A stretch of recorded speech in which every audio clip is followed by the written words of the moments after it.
Mkuu wa majeshi ya Urusi Jenerali Valery Gerasimov amesema Urusi imefanya jaribio jipya la kombora la masafa marefu linalotumia nguvu za nyuklia likiwa na uwezo wa kusafiri umbali usio na kikomo. Akizungumza na Rais Vladimir Putin, Gerasimov amesema kombora hilo lenye uwezo wa kubeba silaha za nyuklia liliruka umbali wa takriban kilomita 14,000 na lilikuwa angani kwa zaidi ya saa 15 wakati wa jaribio la kombora hilo.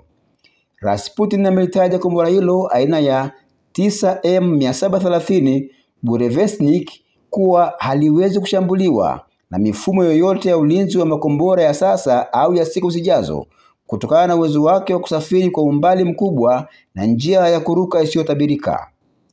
Katika taarifa iliyotolewa na Kremlin, Putin amesema majaribio muhimu ya kombora hilo yamekamilika na ametoa maagizo kuanza maandalizi ya hatua za mwisho kabla kombora hilo kuanza kutumika rasmi.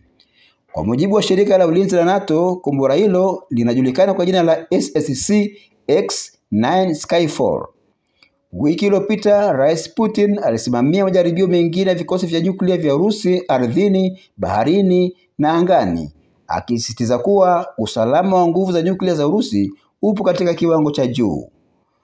Kwa maoni ya wachambuzi, jaribio hilo la kombora la nyuklia lenye uwezo mkubwa linaashiria hatua mpya katika mbio za silaha kati ya Urusi na mataifa ya Magharibi, huku dunia ikizidi kuwa na wasiwasi juu ya mustakabali wa usalama wa kimataifa.